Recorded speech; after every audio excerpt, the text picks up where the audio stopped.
در یک جا جمع می‌آیند تا کمی استراحت نمایند. در بین این جنگاوران حبیب یوسفی و دیگر جوانانی بودند که برای حفظ وطن جانثاری کردند.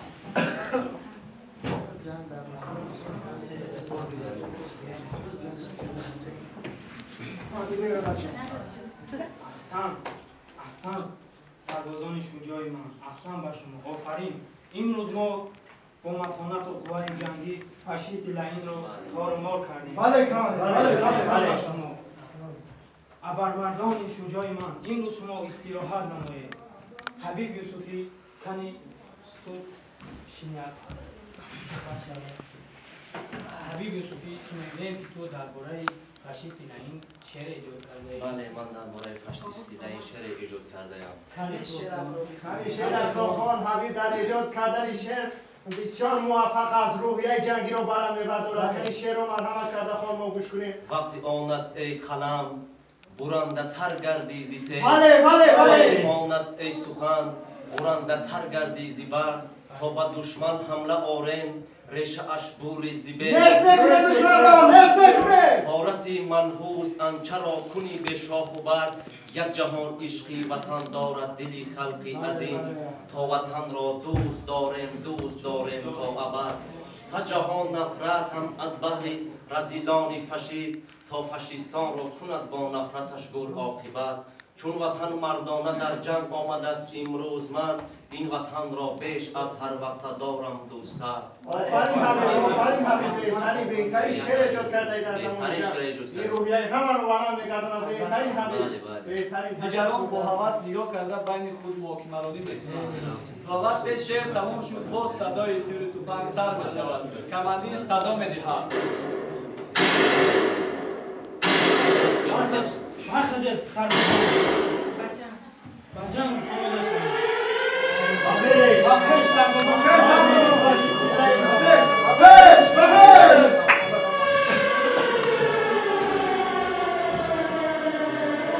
مدت در یک سو جمع می‌آیند.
با وجودی زخمی شدم بسیارتر امیدی من کنده شد که تا من به خانه زنده بر نمیگردم. برای همین خواستم مکتوبی به مادرم نویسم و باری آخر را میدیده باشم نمیدیده باشم. کوشش کردم که یک مکتوبی برای مادر نویسم تا حداقل مکتوب به دست مادرم رسد. شما میخواهید که این مکتوب برای شما و خوب بهترین مادر جانی از چشم دور و به دل نزدیک. من در عقیبگاه برای مدافعه و حفظ وطن عزیزم قهرمانانه جنگیده ایستادم. اگر برای حفظ وطن جانم هم در کار باشد فدا خواهم کرد و قهرمانانه مبارزه میکنم. سیمای نورانی تو مادر جان، آه مادر جان، شب و روز در پیش چشمم جلوه‌گر است. آرزو دارم که بار آخر سیمای نورانی تو را ببینم و دیدارت مشرف گردم مادر جان. چون امیدی من برای که برگشتم به خانه قریب که کنده شده است. آه مادر جان، با این زخم‌های تیر، با این پای ناروا نمیتوانم دیگر تا به خانه برگردم. میخواهم که باری آخر، آرزو دارم که باری آخر برگردم و سرم را در زانوی بیالایی شرمانده کمی هم باشد با دستان نرمت سرم را سیله کنی آه مادر جان، آه مادر جان. در آغوشت میسی تیفلانی نوتولد شده، کمی هم باشد خواب روم آه مادر جان، آه مادر جان، آه مادر جان.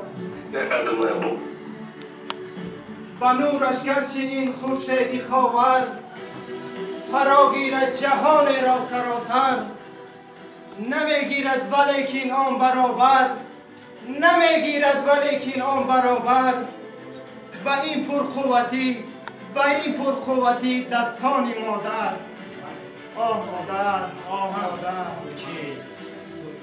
من باید دیدم را ریش کرده، مادر مرحوم را به پیش چشمانم آورده، با یاد آن گذشتگانی که با یاد آن روزهایی که در نزد مادر در سر زانوی مادر سرگا می‌ماندم.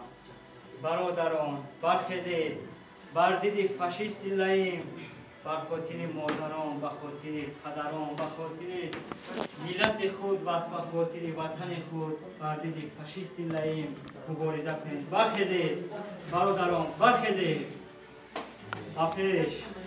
مپیش سربازان، مپیش.